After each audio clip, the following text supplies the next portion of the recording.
Hello friends, good morning to all of you. This is Harinder Vats. आज का हमारा जो टॉपिक है वो है प्रेजेंट परफेक्ट कॉन्टिन्यूअस टेंस। देखिए, प्रेजेंट परफेक्ट कॉन्टिन्यूअस जो टेंस है, दो टेंसेस का कॉम्बिनेशन है, प्रेजेंट परफेक्ट और प्रेजेंट कॉन्टिन्यूअस। यानी किसी काम के कंप्लीट परफेक्ट किस पोजीशन को दिखाता है, कंप्लीटनेस को दिखाता है, और कॉन्टिन्यूअस किसको दिखाता है, कॉन्टिन्यूटी को दिखाता है।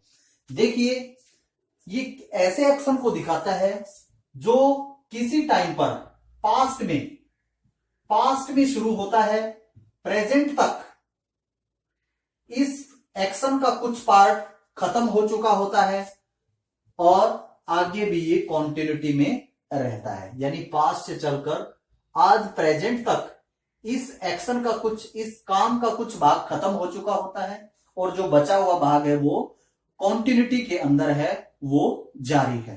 तो ऐसे एक्शन को प्रेजेंट परफेक्ट कॉन्टिन्यूअस दिखाता है। देखिए, यदि हम इसके कौन सी हेल्पिंग वर्ब, कौन सी मेन वर्ब यूज की जाती है, यदि उसकी बात करें तो has, have plus been plus verb की फर्स्ट फॉर्म प्लस आईएनजी का यूज होता है।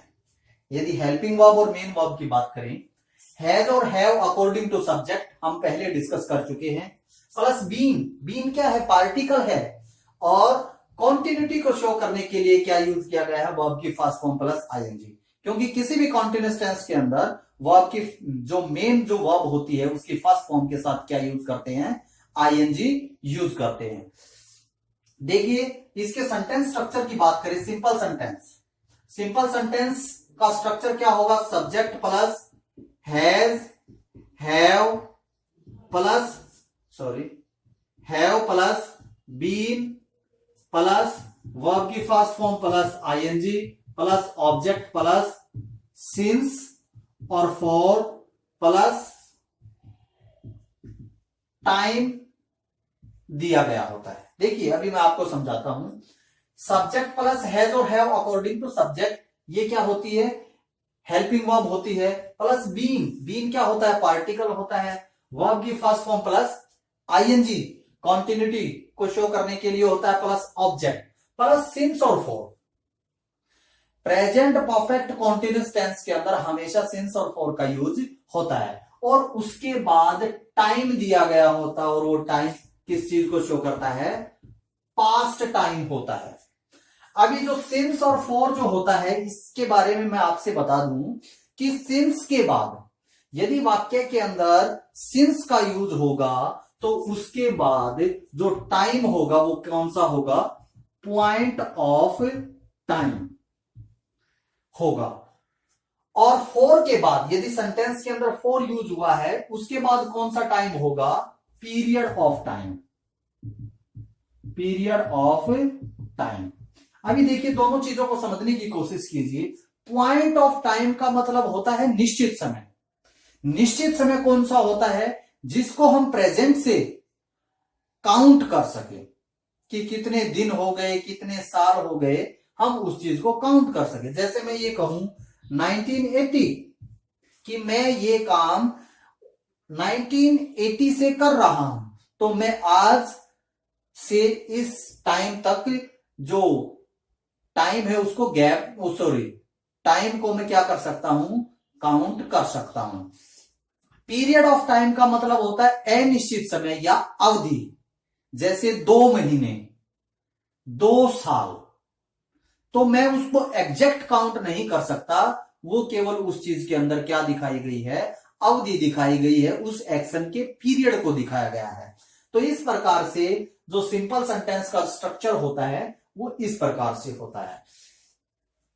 यदि हम नेगेटिव सेंटेंस की बात करें, यहीं से मैं आपको बता दूं, यदि सेंटेंस नेगेटिव हो, सब्जेक्ट होगा प्लस हैज, हैव, और यहां पर जो नोट की पोजीशन होगी वो हैज और हैव के तुरंत बाद होगी, बीन से पहले होगी। क्योंकि बीन हेल्पिंग वर्ब नहीं है, इस टेंस के अंदर हेल्पिंग वर्ब क्या है, हैज या हैव है। तो इनके यूज के तुरंत बाद किसकी पोजीशन होगी, नोट की पोजीशन होगी, प्लस बीन प्लस वर्ब की first form plus object since for plus time. तो नेगेटिव सेंटेंस का स्ट्रक्चर इस प्रकार से रहेगा। यदि हम इंट्रोगेटिव यानी पर्सनवाचक सेंटेंस की बात करें, और पर्सनवाचक कौन सा, जो कि हेल्पिंग वर्ब से शुरू होगा, तो जो हैज और हैव है वो किससे पहले आ जाएगा, सब्जेक्ट से पहले आ जाएगा। Has have plus subject plus been plus verb की फर्स्ट फॉर्म, और आगे सारा का सारा ऐसे का ऐसा। तो इस प्रकार से क्वेश्चन फॉर्मेशन होगी किससे, जो हेल्पिंग वर्ब से शुरू हो रहा होगा। अभी देखें दूसरा जो टाइप होता है क्वेश्चन फॉर्मेशन का, वो WH फैमिली वर्ड से शुरू होता है। WH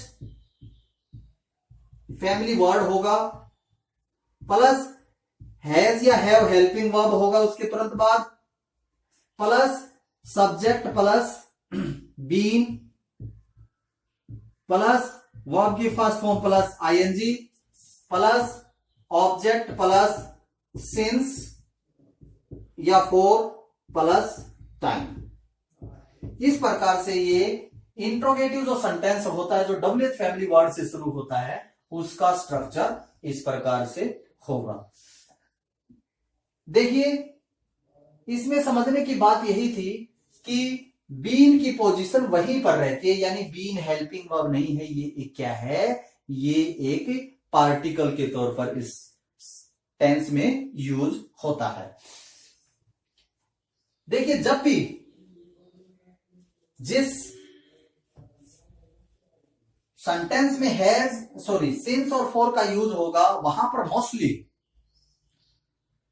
100% नहीं, मोस्टली प्रेजेंट परफेक्ट टेंस का यूज किया जाता है जब सिंस और फॉर के बाद कोई टाइम दिया गया हो।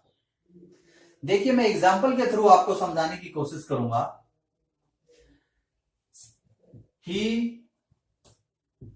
he has been writing a novel since 1985. He has been writing a novel for 2 days. He has been knowing me since he graduated. देखिए इन एग्जाम्पल्स को समझने की कोशिश कीजिए। He has been writing a novel since 1985. Since और for, since या for का use है, उसके बाद क्या है, कोई ना कोई पास्ट का टाइम है। तो यहां पर क्या होगा, प्रेजेंट परफेक्ट कॉन्टिन्यूअस टेंस, मतलब हैज या have according to subject plus been plus verb की फर्स्ट फॉर्म प्लस आईएनजी। देखिए जो सेकंड जो सेंटेंस है उसमें क्या बताया गया है, he has been writing a novel for, यहां पर फॉर का यूज हुआ और उसके बाद क्या है 2 डेज। फॉर यूज क्यों हुआ, क्योंकि जो टाइम है वो पीरियड ऑफ टाइम है, उसकी अवधि दी गई है, तो यहां पर फॉर का यूज होगा। तो यहां पर हैज बीन प्लस वर्ब के फर्स्ट फॉर्म प्लस आईएनजी। जो तीसरा जो हमारा सेंटेंस है बहुत इंपॉर्टेंट है, he has been knowing me since he graduated. Since है और ही ग्रेजुएटेड, यहां पे क्या बताया गया, कोई ना कोई पास्ट का एक्शन दिया गया है, ये बिल्कुल सही है। और इसके साथ सिंस का यूज हुआ है क्योंकि ही ग्रेजुएटेड, कि उसने ग्रेजुएशन की, यानी उसका कोई ना कोई डेट और सन जो है ना एक्चुअल होगा जिसको हम काउंट कर सकते हैं। तो यहां पर सिंस का यूज बिल्कुल सही है, लेकिन सेंटेंस में गलती कहां है, ही हैज बीन नोइंग, गलती यहां पर है क्योंकि नो एक ऐसे मेंटल प्रोसेस से रिलेटेड वर्ब है जो कभी भी हम कॉन्टिन्यूअस टेंस के अंदर यूज नहीं कर सकते। देखिए मैंने आपको कुछ वर्ब्स पहले भी लिखवाई थी एक वीडियो में, फॉर एग्जांपल जैसे know, understand, see, notice, observe, love, hate, like, resemble, belong, taste, touch, seem. ये कुछ ऐसी वर्ब्स हैं, ये कुछ ऐसी वर्ब्स हैं जिनको हम कभी भी हियर, कैलकुलेट, देखिए ये कुछ ऐसी वर्ब्स हैं जिनको हम कभी भी कॉन्टिन्यूअस टेंस के अंदर यूज नहीं कर सकते। यदि हमारे से एग्जाम के अंदर ऐसा सेंटेंस पूछ लिया जाए और इसके अंदर डिटेक्टिंग एरर यानी गलती कहां पर है ये हमारे से पूछा जाए, तो यहां पर बिल्कुल सही है। सिंस के बाद क्या दिया गया है, पास्ट का कोई ना कोई टाइम या पास्ट का कोई एक्शन दिया गया है। गलती कहां पर है, यहां पर है, क्योंकि ये जो वर्ब है ये कभी भी कॉन्टिन्यूअस फॉर्म के अंदर नहीं हो सकती।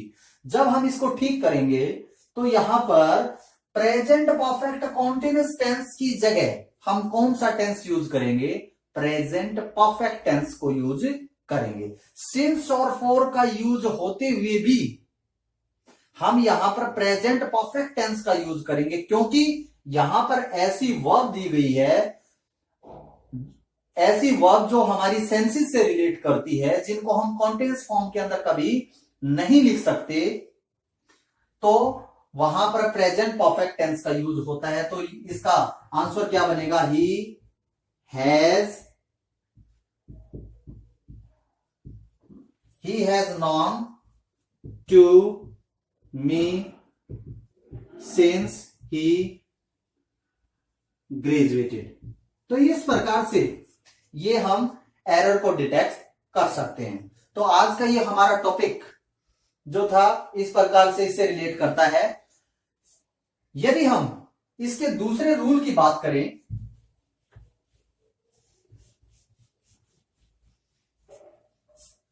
यदि किसी वाक्य की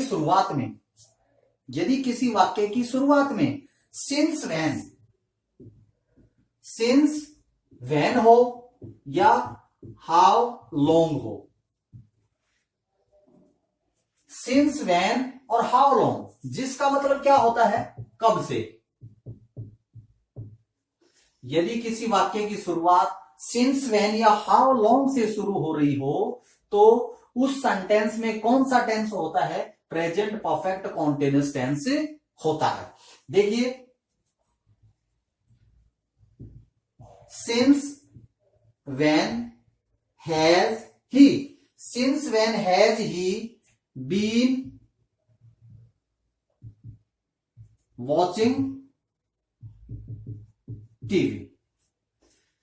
सिंस व्हेन से शुरुआत हो रही है, सेंटेंस कैसा है, इंट्रोगेटिव है, और यहां पर हैज बीन प्लस वर्ब की फर्स्ट फॉर्म प्लस आईएनजी का यूज हो रहा है। तो हमें ध्यान रखना है कि सिंस व्हेन या हाउ लॉन्ग से शुरू होने वाले सेंटेंस में हमेशा प्रेजेंट परफेक्ट कॉन्टिन्यूअस टेंस का यूज किया जाता है। तो आज का हमारा टॉपिक छोटा सा था और बहुत ही इंपॉर्टेंट था।